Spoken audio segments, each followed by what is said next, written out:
Bismillahirrahmanirrahim.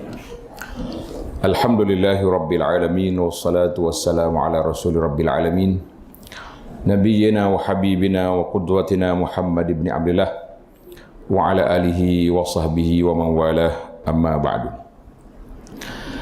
Yang dihormati pengacara dan juga pengurusi dan semua ahli keluarga, para tetamu sekalian, Assalamualaikum warahmatullahi wabarakatuh. Alhamdulillah, pada hari ini 12 hari bulan 2 23 kita adakan bicara duha ataupun bual bicara. Bicara duha atau bual bicara tentang hadis Nabi SAW pada waktu pagi dia ada masa dia berbual-bual dengan sahabat-sahabat dia. Ya. Saya ingat dalam buku yang saya terjemahkan, nama dia Sehari dalam Kehidupan Nabi SAW. Buku itu dah dapat tak? Belum lagi? Kena cari buku tu. Tajuk dia Sehari dalam Kehidupan Nabi SAW. Buku tu Arab, kita dah terjemahkan ke bahasa Malaysia. Seronok buku tu sebab dia cerita macam seolahnya satu hari lah, tapi hadis tu macam-macam. Dalam masa 10 tahun Nabi di Madinah tu dikumpul jadi satu plot cerita. Maka Nabi SAW dia pada waktu pagi, kita mula daripada pagi lah sebab waktu kita ni waktu duha. Jadi pada waktu pagi Rasulullah SAW dia duduk selepas solat subuh, dia akan zikir pagi tu. Kemudian dia gaya Nabi ni mudah, dia lepas solat dia berpaling ke makmum. Itu di antara yang kita kena muhasabah. Imam-imam kita kena muhasabah. Lepas kita solat, setengah masjid ni imam tengok depan dia. Ada orang tak ada orang dia pun tak tahu. Dia pun dapat mikrofon zikir kuat-kuat tu. Jadi mungkin dia tak tengok ke belakang ada orang masbuk ke, ada orang tengah solat ke. Jadi dia pun tak tahu. Maka kita mengatakan itu di antara muhasabah yang kita kenalah. Kalau kita boleh cakap dengan sahabat-sahabat kita, pengurusan masjid, imam kata imam kena ikut cara Nabi. Nabi SAW dia 2 kali dia tengok pada makmum. Nabi dia tengok 2 kali pada makmum. Tengok yang pertama sebelum angkat takbir. Mana sebelum angkat takbir dia berpaling ke belakang dulu, betulkan saf, sama saf, rapat saf. Jadi kalau saf tu tak rapat, dia akan betulkan. Itu tanggungjawab imam. Kerana itu Bilal tak ada hak untuk nak biasa setengah Bilal ni sebelum dia qamat saf, dia kata salah itu. Itu bukan kerja dia, itu kerja imam. Jadi dia kata ustaz ni kacau orang, dia kacau imam saja. Kita bukan nak kacau imam, tapi kita kata jawatan tu jangan ambil orang kerja. Jadi kerja Bilal hanya memaklumkan qad qamatis salah, qad qamatis salah. Mana solat nak didirikan. Orang duduk kat luar boleh masuk, yang duduk bolehlah bangun. Bila kita tengok imam dah ada, tapi tugas imam dia kena tengok kepada makmum. Makmum tu betul tak betul saf, betulkan. Kemudian tak ada lagi bacaan-bacaan. Kadang-kadang kita lama kita berdiri. Dia baca qul huwallah apa ni, qul a'udzu 3 qul dulu. Kemudian baca macam-macam baca lagi kerana takut diganggu oleh syaitan. Kita kata a'udzubillahi minasyaitanirrajim itu dibaca bila kita dah takbir. Sudah takbir, itu dia panggil gaya hak cara Nabi. Bila kita takbir, selepas daripada kita takbiratul ihram, kita baca doa iftitah. Kena baca doa iftitah tu. Jangan tak baca. Ingat dah, saya rasa kita dah bagi dah itu buku Perisai Muslim. Dah dapat ke belum? Ada dah. Kalau yang tak ada lagi, alhamdulillah saya ada dah. Tak apa, yang dah ada baca tu dah bacalah. Agaknya begitulah dah. Jangan ada buku saja, baca kena baca juga. Sikit-sikit hafal. Satu dua kita hafal. Selepas habis dia auzubillahi barulah dia mula dengan a'udzubillahi minasyaitanirrajim. Kemudian barulah kita baca Al-Fatihah. Itu yang pertama. Yang kedua, selepas salam. Lepas bagi salam dia zikir dia simple dia, astagfirullah, astagfirullah, astagfirullah. Allahumma antas salam wa minkas salam tabarakta ya dzul ikram. Kemudian Nabi kita sallallahu dia akan tengok kepada makmum. Dia tengok belakang, ada orang tak ada orang. Kemudian selepas habis dia zikir, biasa lepas subuh ni dia akan bercakap. Nabi sallallahu dia tak bagi tazkirah hari-hari. Dia tidak kata setiap hari dia lepas subuh mesti dia kuliah, ada juga. Cuma kita ni kena ada jadual jugalah. Tak boleh hari-hari juga. Orang nak pergi macam-macam kerja ada. Kemudian dia tunggu, kadang-kadang Nabi kita sallallahu dia akan tanya, siapa di kalangan kamu yang bermimpi semalam? Ada orang mimpi tak? Ini kita boleh tanya tak? Ada orang mimpi tak sini? Tak ada. Tak ada masalah. Kalau ada boleh cakap. Tapi ingat, bukan semua mimpi boleh dicerita kepada orang. Mimpi buruk langsung tak boleh cerita. Contohnya kita, na'udzubillah lah, kita tidur malam ni, terlupa ambil wuduk tadi, tak baca ayat kursi ke, tidur terganggu kita bangun, mimpi ganggu. Bila kita sedar tu, kita ludah 3 kali ludah ke kiri. Kemudian kita ta'awuz. Kalau mimpi itu berat sangat, eloklah kita bangun, ambil wuduk, kita solat, istighfar banyak-banyak. Tapi tak usah cerita dengan orang. Walaupun kalau isteri mimpi, jangan cerita, abang saya mimpi gini, tak payah. Lebih-lebih lagi mimpi buruk, mimpi yang tak baik. Gurau boleh kan? Bang, saya mimpi semalam abang kahwin lain. Jangan cerita. Oh, jadi sungguh tu. Jangan salah cakap. Kalaulah termimpi macam tu pun, diam. Sebab dia kata, mimpi apa nak? Siapa menangis-nangis ni? Tak adalah mimpi buruk. Auzubillah minasyaitanirrajim. Allah Ta'ala selamatkan kita dunia akhirah, cakap gitu ya. Jangan cerita dengan orang. Sebab Nabi kata, kalau cerita, jadi. Ana dah jumpa 2-3 orang yang dia cerita kepada saya, sebelum kita larang, dia cerita. Dia cakap, jangan cerita. Astaghfirullahaladzim. Dah cerita, dah. Tak lama lepas pada tu, dia bagi tahu kepada saya, Ustaz, apa yang saya cerita Ustaz tu memang jadi sungguh. Saya kata, bukan salah saya, salah awak. Kenapa cerita kepada orang mimpi buruk? Tak boleh. Mimpi apa saja pun tak boleh mimpi. Tengok Nabi Yusuf AS, bila dia mimpi 11 bintang, 11 bintang dengan matahari, bulan sujud pada dia, ayah dia kata, mu jangan cerita mimpi ni kepada adik-adik. Tak boleh. Itu mimpi baik tu, bukan mimpi buruk. Maka kalau mimpi baik, kita kena pilih orang yang kita boleh cerita. Bukan semua. Mana kita kata ustaz ni pandai tafsir mimpi, baru kita cerita. Kalau ustaz kaki hurai belaka semua, kita tanya dia jawab belaka, itu jangan cerita. Nanti dia tafsir mimpi, jadi benda yang lain pula. Jadi sukar bagi kita. Jadi kita tak boleh buat macam tu. Baik. Ada kalanya sahabat tanya mimpi Nabi, ataupun Nabi sendiri yang beritahu kepada para sahabat, dia mimpi semalam, dia tengok. Di antara hadis yang dia cerita, dia mimpi panjang tu. Nabi pergi tengok dan neraka, pergi tengok ni, itu mimpi. Kadang-kadang penceramah ni dia tak semak hadis, dia bertukar. Dia kata Nabi tengok dalam malam Isra' dan Mi'raj. Jadilah cerita bercampur. Kita beza di antara Nabi kita bermimpi pada malam tu, panjang dia mimpi, 2 malaikat bawa dia. Pergi tengok sana, pergi tengok sini. Tapi tak bolehlah kita nak nisbahkan peristiwa mimpi itu dengan peristiwa Isra' dan Mi'raj yang Nabi kita pergi secara yaqadzah, secara jaga dengan ruh, dengan jasad dia. Isra' dan Mi'raj, Nabi kita pergi dengan ruh dan jasad, dia bukan pergi dengan mimpi.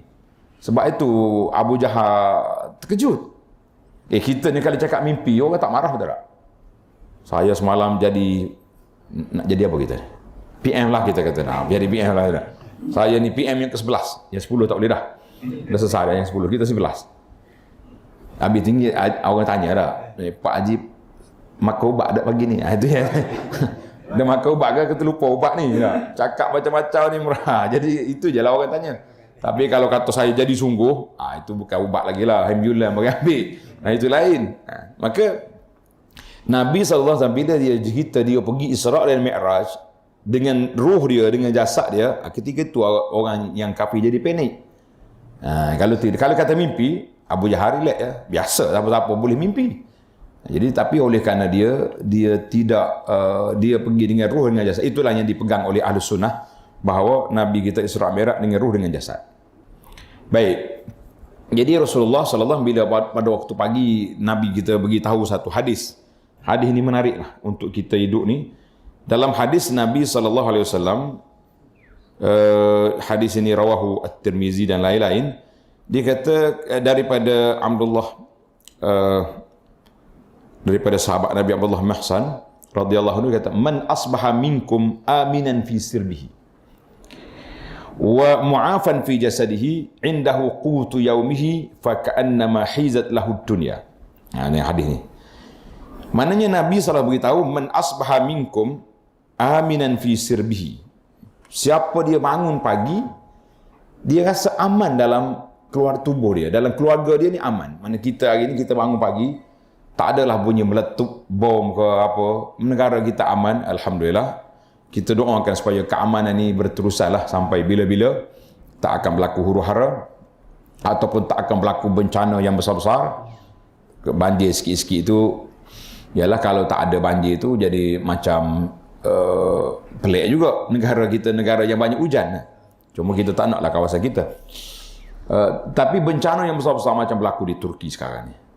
Sampai hari ni dah berapa hari dah gempa bumi ni? Seminggu dah. Berapa korban yang telah dijumpai? Itu yang dijumpa. Yang tak jumpa, yang duduk di bawah runtuhan bangunan tu, Allah. Tapi ialah kita tengok video-video yang orang share tu, nampak pelik-pelik ni. Ada kakak duduk pegang kepala adik dia supaya tak diimpak oleh bangunan. Pasal dia dua tu duduk dalam bawah bangunan dah. Ada makcik tu bila orang nak pergi ambil dia keluar, sabar dia kata, bawa hantar kain tudung dulu. Kita kata Masya Allah, muslimah yang jaga aurat, tengah orang nak angkat dia tu minta kain tudung dulu. Kain tudung dulu baru kau korek keluarkan aku. Kita kata ada di sana muslimah yang berpegang dengan agama dia, walaupun di kita ni di ujung dunia, walaupun orang panggil kalau kita kata ujung dunia ni maknanya dekat nak kiamat dah, tapi ada lagi orang berpegang dengan agama, kita kata alhamdulillah. Maknanya kalau kita bangun pada waktu aminan fi sirbihi, mana aman kedudukan kita ni, kita kata alhamdulillah. Wa mu'afan fi jasadihi, tubuh kita pun baik. Alhamdulillah, ada yang baru 70, ada yang sudah 80 ada. Tak apa pun ada lagi. Ada yang baru 60, ada yang baru 50 lebih sikit ada. Maknanya yang pentingnya lama dah kita hidup tu. 50 tahun, 30 tahun. Tapi kita rasa kita bangun pagi ni masih lagi bertenaga. Tak kira lah boleh berjalan dengan betul ke dengan tongkat ke, yang pentingnya orang kata mu'afan fi jasadi, maknanya masih lagi afiat tubuh badan dia. Ya. Kemudian Nabi kata wa indahu qutu yaumihi. Tengok bahasa Nabi, ada makanan untuk hari itu. Dia tak kata untuk sebulan tu, makanan untuk hari itu ya. Seolah-olah dia telah diberi dunia ni kepada kita. Hadis ni dalam Tirmizi.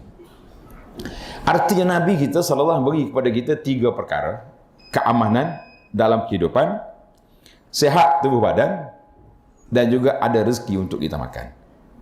Itu tanda seorang itu sudah patut sangat kita bersyukur kepada Allah Azza wa Jalla di atas nikmat yang Allah anugerahkan kepada kita. Ni kita duk fikir macam-macam, bangun pagi dah, duk tengok berapa banyak kita punya harta yang kita ada, aset banyak mana yang kita dah kumpul. Nabi kira makanan hari itu je. Makanan hari itu ada cukup, alhamdulillah. Dia kira esok lain. Esok bajet lain pula kita kira. Kita tak kira esok, kita kira setahun makan tak habis baru kita kira. Itu duduk macam lagi. Kalau hidup 10 tahun lagi macam mana?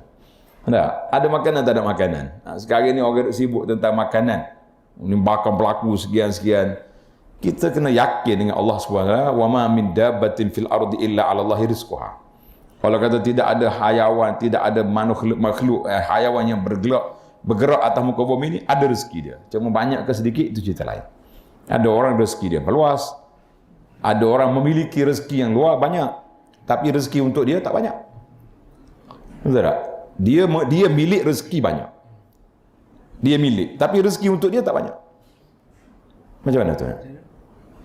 Ini yang kacau dia siapa dia? Doktor. Ini tak boleh makan, ini tak boleh makan. Duit dia banyak, duit dia juta-juta. Tapi tengok dalam list narang, yang ni tak boleh makan. Sebab ini kolesterol, yang ni apa di darah tinggi, yang ni kecil manis. Kita kata dia memiliki rezeki yang banyak, tapi rezeki untuk dia tak ada. Berapa ramai orang hidup dengan air sejuk? Ya. Kalau minum teh pun teh tak ada gula. Masya Allah, tabarakallah. Jadi kita yang semua dapat ni gula boleh minum lagi walaupun taklah banyak. Kurangkan gula lah. Boleh makan. Itu kita kata rezeki kita masih lagi banyak dan kita rasa kita patut sangat-sangat bersyukur pada Allah Azza wa Jalla. Sebab itu kita kadang-kadang bila kita kata kita syukur, macam mana kita nak bersyukur? Kita pun tidak nak faham macam mana cara kita nak bersyukur. Anda ingat dulu mula-mula negara Arab ni dapat minyak. Dulu simple je orang hidup. Malam dia tidur, bila negara tu dapat kekayaan Allah Taala anugerahkan kepada dia, bertukar dia punya cara. Mungkin tuan-tuan belum pernah hadir majlis jamuan kenduri orang Arab. Kau pernah hadir? Tak pernah deh. Takkan ada keluarga family sinilah yang biasa sana. Kita pergi bertukar budaya. Pakcik saya kata malam ni kita ada kenduri kahwin. Kita ingatkan lepas solat Isya macam pak kita kan lepas Isya makan. Saya kata tak, lepas Isya mu tidur dulu. Nak pergi pukul apa? Pukul 11.30 kita pergi. Pukul 12 malam baru dia angkat hidangan untuk kaum lelaki. Lelaki yang muslimah belum lagi. Pukul 12 malam baru pergi pulah rambut dia dulu. Dia tak campur. Dia tak ada campur dia punya tempat masing-masing. Pukul 2, pukul 3 pagi barulah keluar makanan. Kita kata apa macam ni? Jadi kita keluar nak pergi subuh esok, barulah muslimat baru sampai balik. Dia tukar malam jadi siang, malam jadi jadi siang jadi malam. Sebab orang tidur pagi. Sebab tu orang nak mencuri di negara Arab ni, dia tak curi malam, dia curi pagi. Pagi orang tidur. Lebih-lebih bulan Ramadan. Jadi kita kata terbalik nikmat sebab jadi bila dia terlalu dah mula kaya macam kejutan budaya, jadi makanan kenduri buat tambung. Pagi esok ni ada seorang pakcik keluar nak pergi solat subuh, duduk menangis dekat tong sampah. Menangis, pakcik tua. Dia kata, orang tanya dia, "Les tabki, kenapa pakcik menangis?" Dia kata, "Aku tak jumpa lagi sepanjang aku hidup pembaziran seperti yang kau buat sekarang." Pembaziran yang kau buat. Makanan-makanan tak habis, bukan kata bagi ke orang pakai miskin yang ada sekitar. Tak ada, capuk dalam tong sampah, buang.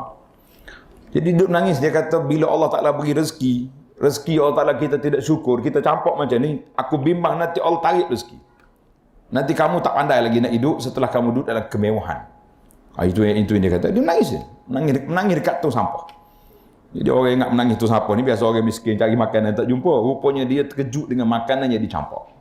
Ini dipanggil pada waktu pagi. Kemudian yang kedua, hadis Nabi SAW pada waktu duha. Nabi kata dalam hadis yang panjang, Nabi kata kullu sulama minan nasi alihi sadaqah.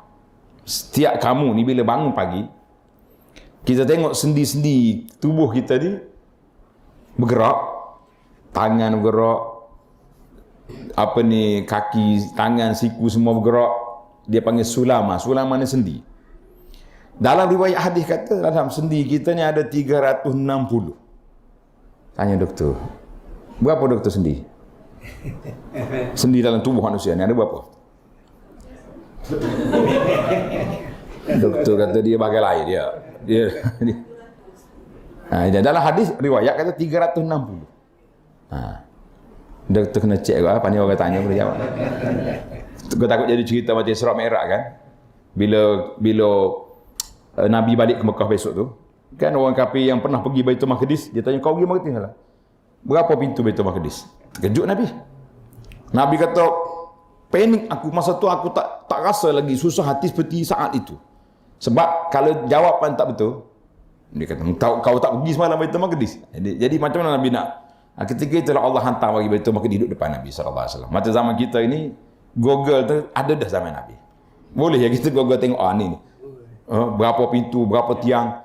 Kita yang duduk solat dekat surah kampung kita, pernah kita bilang tiang berapa? Arkitek pun terlupa dah berapa tiang dah. Rumah kita ni berapa tiang? Berapa surau kita, berapa pintu ada? Tak ingat. Jadi, tapi dalam hadis Nabi sebut, kullu sulama, setiap sendi kita ni sedekah.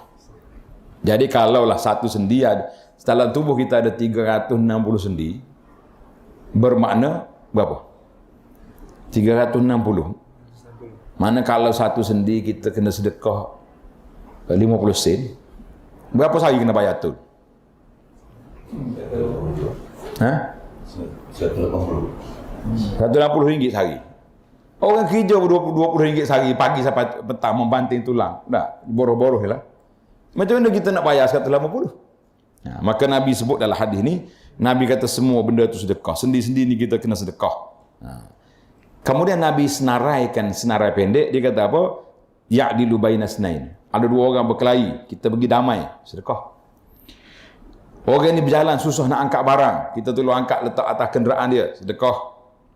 Apa saja kebajikan-kebajikan yang kita ada, tengok kita berjalan, tengok di tengah jalan tu ada batu, kalau orang sepak rebah, kita ambil tak tepi, sedekah. Jadi Nabi kita telah menyenaraikan, senarai sedekah itu banyak. Artinya kalau kata sedekah bukan dengan duit saja. Sedekah dengan perkataan. Dia ada dua sedekah. Dengan perkataan ada dua sedekah. Satu dia panggil sedekah untuk diri sendiri. Apa dia? Kita baca Quran, kita zikir. Itu sedekah. Nah, sekarang ni ada pula orang duk ajar. Pagi-pagi kita kena sedekah Fatihah untuk diri kita. Dah belajar? Iya kan ni? Nama macam tak mengaku je. Ada ni. Ahli-ahli motivasi dia ajar. Kita kena sedekahkan Fatihah untuk diri kita. Kemudian kita bercakap dengan diri kita. Oh, ini untuk kau, hai diri.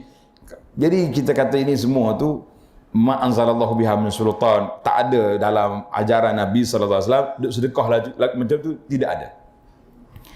Yang adanya bila kita baca Quran, automatik Quran itu sedekah untuk kita. Kita berzikir subhanallah, alhamdulillah, wala ilaha illallah, wallahu akbar. Sedekah untuk kita. Jadi tak payah kita cari lagi sedekah. Cuma kadang-kadang kita ni terlalu pemurah. Ada juga. Kalau kita buat majlis apa-apa, asyik nak sedekah orang je. Fatihah ni untuk orang ni sampai ke Nabi dia bagi Fatihah lagi. Yang main. Kata di para ulama, di antara tidak beradabnya kita bila kita pergi sedekah kepada Rasulullah sallallahu alaihi wasallam yang memang pahala itu hak dia. Macam kita mai rumah ni, di masjid mana-mana rumah orang dah kita pergi ambil barang kat dua tu, pasu bunga dia apa, kita bawa masuk dalam. Apa ni? Saya nak sedekah dengan awak. Apa jadi? Mestilah tuan rumah kata apa? Kau ni tak ada ubat. Terlebih ubat atau tak cukup ubat? Lebih dos dah. Apa cakap? Jadi ada setengah ulama kata tak, jangan duduk sedekah benda yang Nabi kita tak suruh. Yang Nabi suruhnya selawat. Selawat kita bukan sedekah untuk Nabi, kita minta dengan Allah. Allahumma salli ala Muhammad wa ala ali Muhammad. Ini sedekah. Maka sedekah yang banyak-banyak tadi, jadi sedekah untuk diri sendiri, kita buat ibadat, sedekah untuk kita. Jadi kita kena banyaklah sedekah pada kita ni. Sebab kita tahu kita sedekah. Dalam selawat, cuba kata selawat. Allahumma salli ala Muhammadin wa ala ali Muhammad. Ingat tak mana apa? Wa ala ali Muhammadin. Apa mana wa ala ali Muhammad? Keluarga Muhammad sallallahu alaihi wasallam. Siapa dia keluarga Muhammad? Ke pakai selawat belum ni tak pernah tanya pun. Sebab tu imam ustaz di masjid kita relax je, tak ada orang tanya. Isteri, anak-anak dia lagi? Keturunan dia lagi?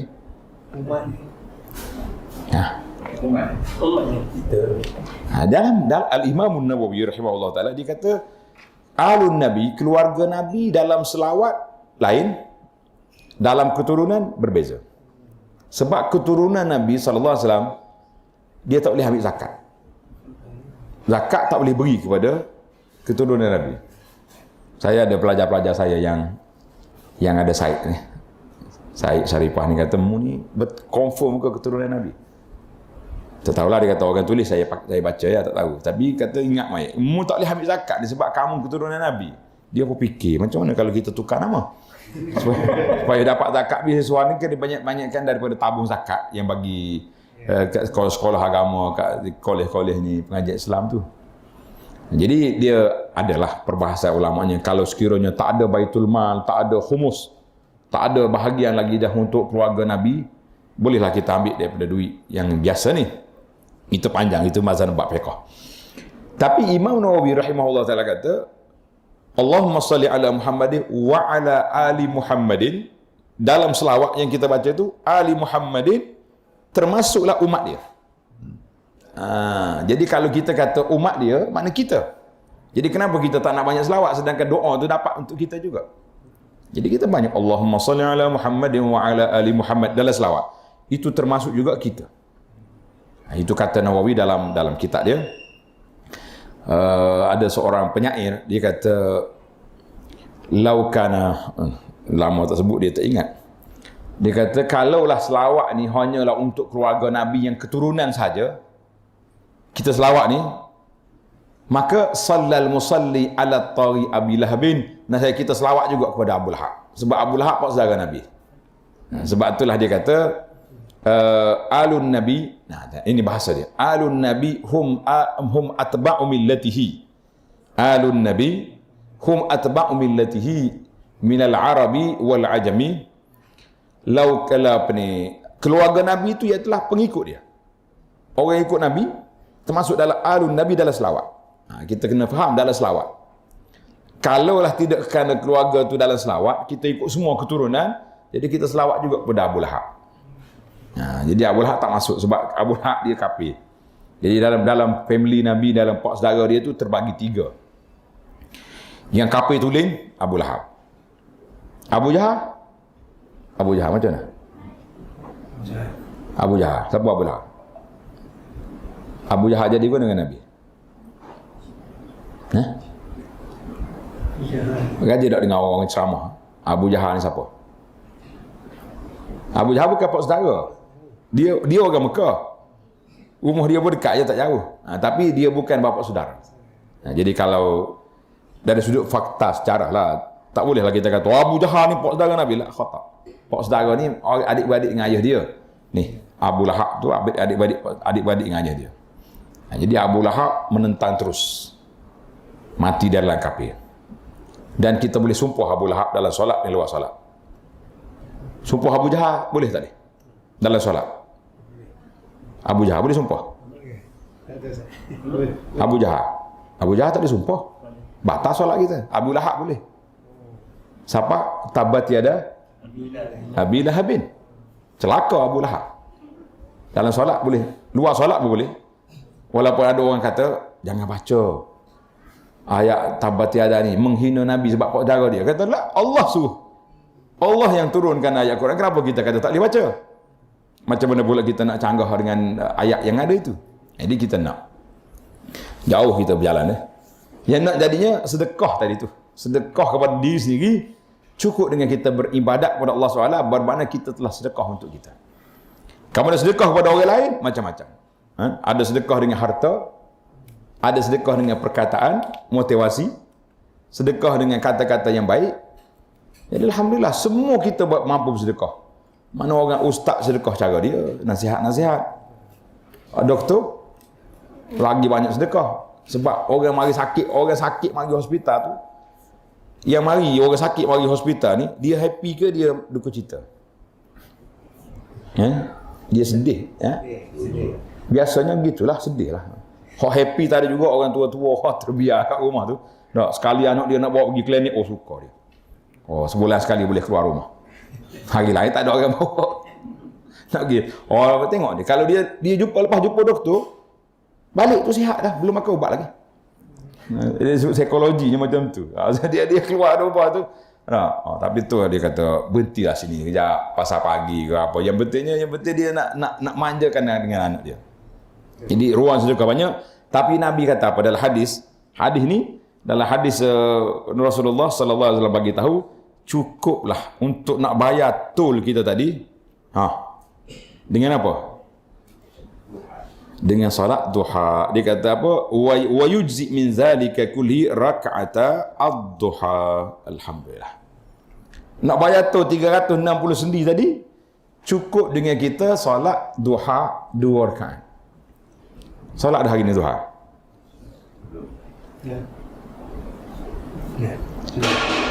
Tak jawab tak apa.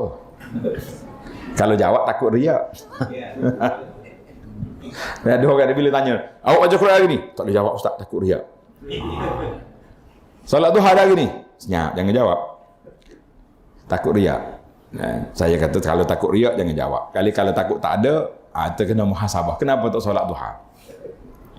Sedangkan pahala besar tu. Cuma kadang-kadang kita ni terlalu nampak keduniaan sangat.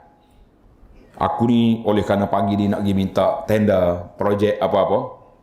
Oh, 8 rakaat solat duha tu. Solat dekat tepi tangga tu. Dah, sejadah tak kat situ. Sebab apa? Sebab nak pergi minta projek. Khata aja. Solat duha ni solat syukur. Bila kita bangun tangan kita gerak mata duk bergelip kan. Nyamu kita masih ada, solat duha tanda kita syukur kepada Allah Taala. Nak bayar tol 360 ni yang ada di tubuh kita cukup dengan 2 rakaat duha yang kita solat pada waktu pagi. Alhamdulillah.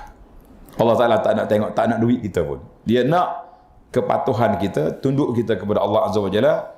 Maka kerana itu kita boleh buat program bernamij khususnya bagi kita yang bertaraf RTM lah. Tak kerja RTM lah kau sekarang ni. Kerja RTM. RTM lah kan? Kau tak? Rehat tidur makan. Rehat tidur makan, rehat tunggu mati, boleh baca belakang. Nah. Mana orang yang duduk RTM ni, kenapa kita nak kerja apa lagi? Tapi jarang anak duduk perhati tengok. Anak ni kalau anak kuliah subuh, biasa kita akan tengok jam di dinding tu. Jamnya takwim, solat kan. Dia akan tulis syuruk. Bukan saya tak? Syuruk jam berapa? Syuruk tu waktu naik matahari. Terbit matahari, tak naik lagi. Jadi waktu terbit matahari ada waktu tempoh yang baik. Sebab dalam hadis yang diriwayatkan oleh At-Tirmizi, Nabi sebut sallallahu alaihi wasallam, dia kata siapa dia solat subuh berjamaah. Man shalla salatal ghada fi jama'atin. Solat subuh berjamaah ni di masjid. Ni ada muslimat tanya dia, kalau solat di rumah dengan suami macam mana? Suami awak pun salah tak pergi masjid dua-dua. Solat di masjid dulu. Kemudian summa qa'ada yazkurullah. Dia duduk di masjid berzikir. Tengoklah kalau kita ada kuliah subuh kita dengar. Ada juga orang tanya, ustaz, kalau sambil kuliah tu kita zikir boleh? Boleh, tapi jangan kuatlah. Tangan berlawan dengan penceramah pula. Kita zikir perlahan-lahan. Ataupun kita duduk tepi sikit, nak zikir asbahna wa asbal mukul, zikir pagi tu. Yang kita ada kan. Kita dah bagi dah buku-buku zikir tu dalam handphone ada. Baca, senyap-senyap baca, jangan duduk kuat-kuat. Jadi kita baca zikir sambil kita dengar. Ataupun tak ada orang kuliah, kita berzikir. Baca Quran sampai ke syuruk. Bila syuruk, isyraq, jangan salah faham. Ada setengah orang bila bunyi loceng isyraq tu, dia bangun solat. La. Hadza khata. Itu tamaknya waktu subuh. Bila terbit matahari, subuh kita ni daripada terbit fajar, fajar sadiq. Fajar tu ada 2. Fajar ni satu dia panggil fajar kazib. Fajar hak bohong, satu lagi fajar hak betul. Macam mana kita nak tahu fajar bohong? Dalam kitab kata fajar bohong ni dia naik ni. Kita nampak di garisan di langit tu memanjang ke atas. Merah gitu. Itu dia panggil fajar kazib. Ada sahabat saya, pilot. Dia tu ambil gambar, dia hantar lagi. Dia kata, ustaz ni 2 fajar yang saya rakam hari ni. Dia fajar kazib. Fajar yang betul dia melentang, merah kaki langit. Ingat kan kalau kita balik daripada Mekah, biasanya kita akan solat subuh di atas flight. Cuba perhati tengok, jangan tidur. Buka tingkap, tunggu dia sampai dia merah naik. Itu dia panggil fajar sadiq. Fajar ada 2, fajar kazib, fajar sadiq. Jadi bila fajar tu maknanya subuh. Subuh ni sampai berterusan sampai ke syuruk. Bila syuruk itu habis waktu subuh, dan itu waktu larangan kita tak boleh solat sunat. Dia ada setengah yang salah faham. Bila syuruk dia mula solat. Saya solat apa ni? Solat isyraq. Kata belum lagi. Solat isyraq. Belum, tak boleh. Sebab waktu tu waktu Nabi kita larang sujud, sebab syaitan sujud kepada matahari. Pada saat tu bila matahari naik, dia kata matahari ni naik di atas 2 tanduk syaitan. Syaitan ada tanduk. Walaupun kita tak pernah tengok, tapi pelukis-pelukis macam dia nampak ada tanduk syaitan. Cuma syaitan pakai selipar ke tak? Syaitan pakai selipar ke tak? Katun kata tak? Kita orang pakai selipar ke tak? Tak nak jawab, tak pernah tengok. Nah, kecuali ada dalil yang menunjukkan. Tapi ada seorang pakcik ni, tanda poin, nanti hilang poin selipar. Pakcik ni bila kita baca hadis ni, dalam hadis risalah Ramadan ni kan, sufidati syayatin. Syaitan bila masuk bulan Ramadan dia diikat. Syaitan diikat. Bila diikat, dia mari tanya ustaz. Dia kata saya bukan anti hadis. Bukan geng anti hadis. Tak, saya bercakap dengan hadis. Cuma saya tak faham. Dia kata macam mana syaitan diikat. Sebab saya pergi masjid bulan Ramadan, nak balik selipar hilang. Selipar dia hilang. Habis? Kalau tak ada syaitan, kenapa pula selipar saya hilang, dia kata. Saya kata, saya setakat yang saya tengok dalam kartun, syaitan tak pakai selipar. Kalau hilang tu bukan selipar, bukan syaitan yang kena ikat tu, syaitan yang tak ikat tu yang ataupun dia bertukar selipar, ya bukan syaitan. Jadi kita kena hati-hati lah, bertukar selipar je, bukannya tu. Jadi maka itu dikatakan bila kita syaitan masuk, maka Nabi kita larang 2 kali yang keras. Satu waktu tak boleh solat, waktu matahari naik, dah mula naik, hatta tatlu asyam, sampai matahari naik sekadar sepergalahan. Dalam kitab lama kata sepergalahan. Kita yang tak main galah ni, nak pakai galah apa? Kalau galah buah jambu rendah ya. Kalau galah kelapa sawit yang tua tu panjang. Jadi pejabat mufti wilayah dia keluar antara 15 atau 12 hingga 15 minit. Maknanya selepas syuruk, hari ni syuruk kita tadi saya tengok di masjid 7.26. Untuk hari ni 7.26 campur 15 jadi berapa? 7.44. Jadi 7.44 bolehlah kita solat. Maknanya kalau kita solat tu solat 2 rakaat. Tadi siapa dia duduk di subuh, duduk dia solat subuh berjamaah, dia tunggu sampai dapat dia solat sampai naik matahari. Tadi syuruk tambah 15 minit, kemudian dia solat 2 rakaat. Solat apa nak solat tu? Ada isyraq, ada kata duha. Nak solat apa? Solat dia. Solat sunat. Solat sunat. Jadi ada dua-dua. Ada setengah dalam kitab fiqh ni dia kata solat isyraq. Dalam riwayat Ibnu Abbas radhiyallahu anhu dia kata tak. Solat isyraq tu aku tengok dalam Quran bil asyi wal isyraq dalam Quran. Jadi aku tahu isyraq tu solat duha. Jadi bagi kita lah yang kita nak buat ni apa yang kita nak buat. Jadi kita tengok kalau kita rasa nak isyraq dulu pagi ni, nak ambil pahala tadi, pahala duduk solat tunggu sampai ke waktu subuh subuh sampai ke waktu ni, kita boleh pahala yang dari riwayat Tirmizi kata boleh diberi pahala haji dan umrah. Pahala ya. Jangan pergi cancel tabung haji pula. Tak ada pergi Mekah, boleh pahala dah ni. Maka boleh solat isyraq. Tapi kalau kita nak pergi kerja, nak keluar rumah, elok kita solat duha terus. Solat duha. Walaupun duha ni waktu yang mustajab, waktunya afdal solat duha lah ni. Dalam pukul 10 pagi ni. Sebab dia kata solatul duha, Nabi sebut dalam hadis yang sahih, solatul awabin hina tarmadul fisal. Solat awabin ni solat orang yang baik-baik ketika panasnya anak unta. Anak unta duduk tengah panas-panas pasir tu, dah dirasa panas dia bangun nak pergi cari tempat teduh tu. Jadi kalau di Mekah tu kita anggap dalam pukul 9 pagi dah panas. Sini jangan hari hujan lah. Kalau hari hujan sampai zuhur tak panas juga. Tak, kita tengok kira kalau hari panas kita ukur dengan panas. Mungkin pukul 10 panas. Kalau hari hujan kita pakai pukul 10 jugalah. Jadi maknanya waktu yang afdal solat duha pada saat ini. Kerana itu Nabi kita sallallahu namakan solat duha ni salatul awabin. Sebab apa? Apa nak awabin? Awabin ni orang yang banyak mengingati Allah.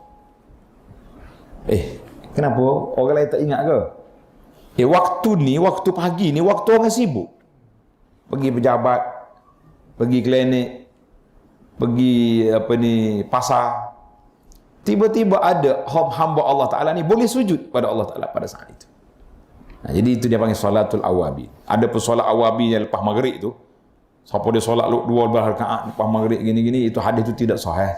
Tapi yang sahihnya salatul awabin, solat duha.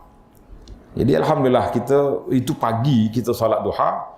Jangan lupa solat duha ni selain daripada kita jaga solat qabliyah, ba'diyah.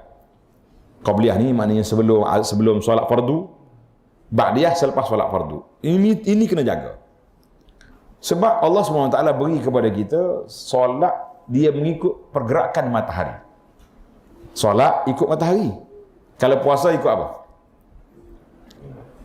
Puasa ikut bulan. Orang tak kata matahari Ramadan, bulan Ramadan. Betul tak? Haji ikut bulan haji. Maknanya 9 Zulhijjah.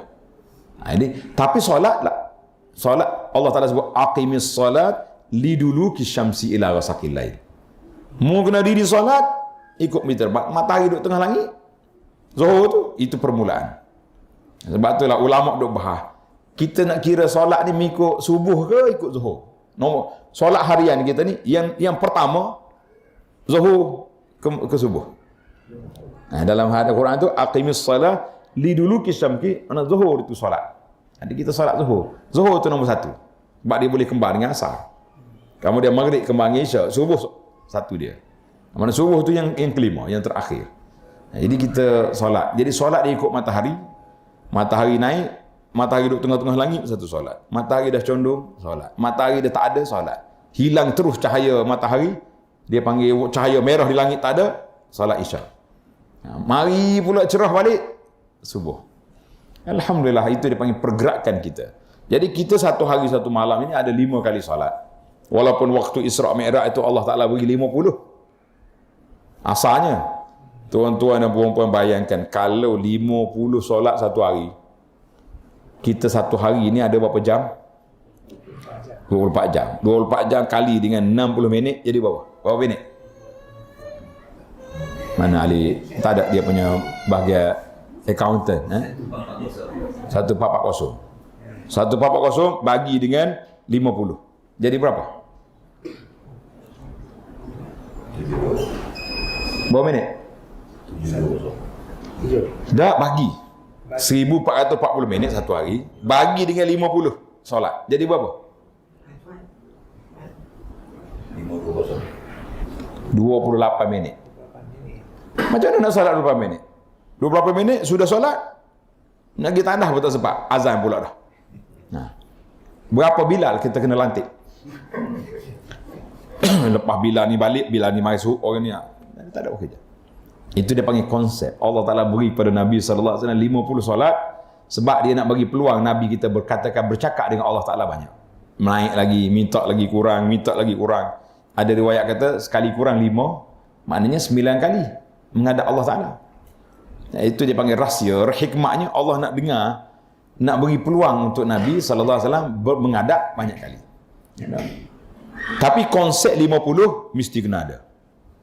Sebab itu Tuhan kata innas salata tanha 'anil fahsya'il munkar. Solat itu menghalang manusia daripada benda keji dan benda mungkar. Solat.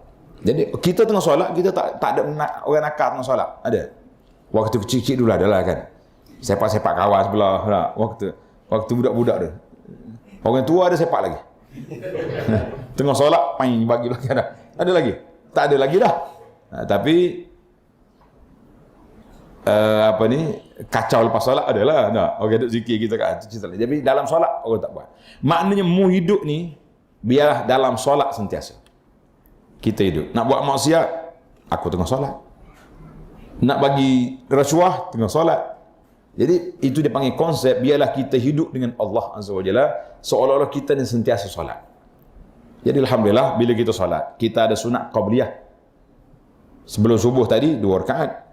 Belum zuhur nanti 2 minima dia, 4 yang sempurna dia. Baru cukup 12 rakaat kan. Lepas zuhur 2. Lepas asar?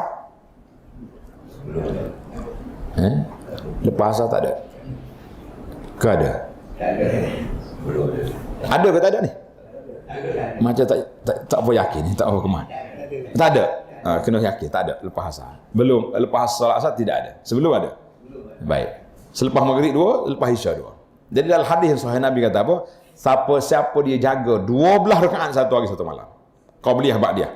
12 rakaat. 2 sebelum subuh, 4 belum zuhur, 2 selepas zuhur, 2 selepas maghrib, 2 lepas isya, 12 rakaat. Allah Ta'ala bina sebuah mahligai dalam syurga. Nak tak nak kita? Kau tak nak? Saya ke tak saya? Aku latih katanya. Nak buat. Esok cukup 12 rakaat, alhamdulillah dapat sebuah. Kita kena istiqamah. Ramai ada orang-orang yang kita kempen ni, saya namakan solat qabliyah ba'diyah ni, nama dia projek mega mampu milik. Dia bunyi projek tu baru celik mata sikit. Projek. Kenapa tak mega? Baitun fil jannah. Rumah dalam syurga. Kita boleh rumah dalam taman ni pun rasa syukur 4 kali dah. 4 kali dah sembelih kambing dah syukur dia, dengan rumah yang kita ada. Ini baitun fil jannah, rumah dalam syurga. Dapat. Kemudian kita kembar dengan solat duha. Kalau boleh, kalau sibuk 2 rakaat, tak sibuk kita ambil 4. Hari yang tak sibuk langsung kita ambil 8. Sebab yang riwayat yang kata 8 tu Nabi kita buat sallallahu alaihi wasallam 8 rakaat. Ada riwayat 12, itu riwayat. Baik. Tak lengkap lagi. Kita tambah lagi 3 rakaat witir.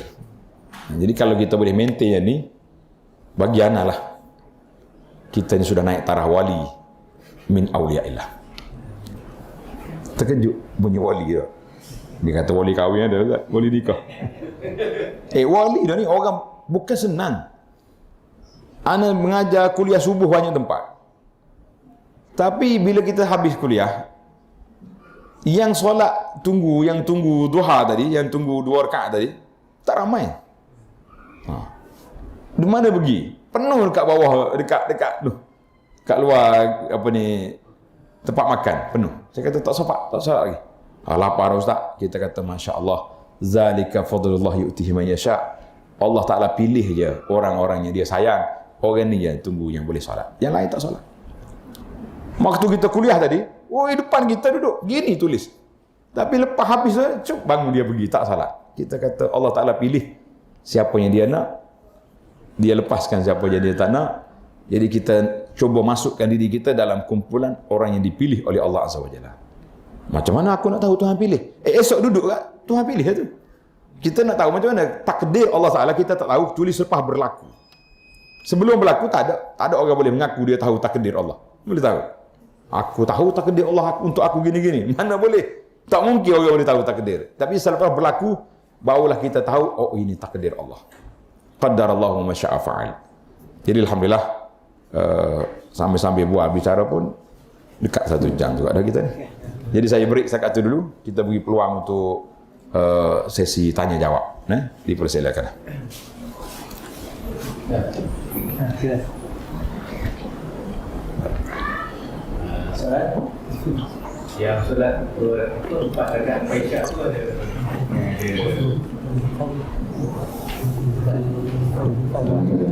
Ini 2.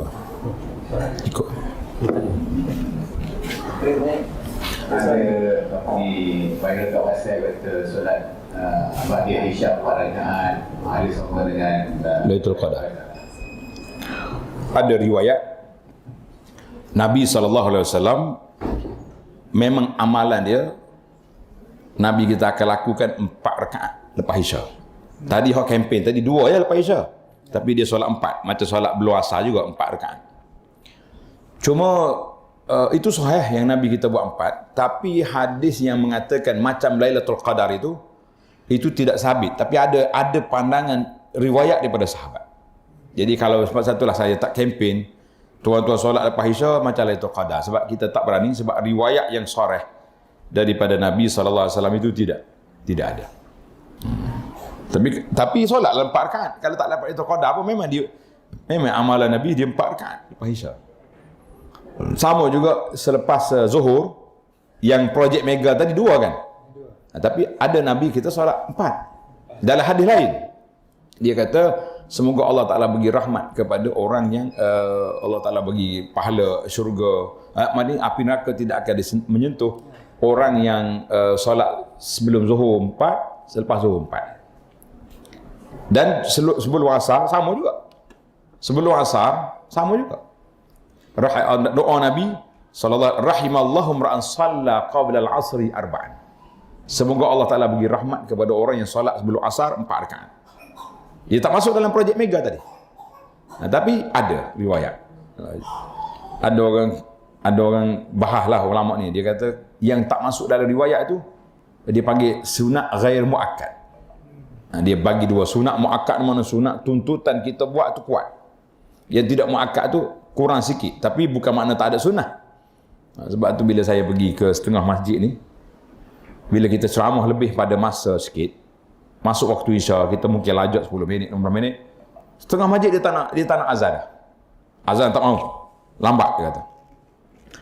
Kita kata Pak Bilal, azan ni sunnah untuk solat. Kalau kita nak solat di rumah pun, waktu PKP ke, waktu tak KP ke, kita kena azan dulu sunnahnya.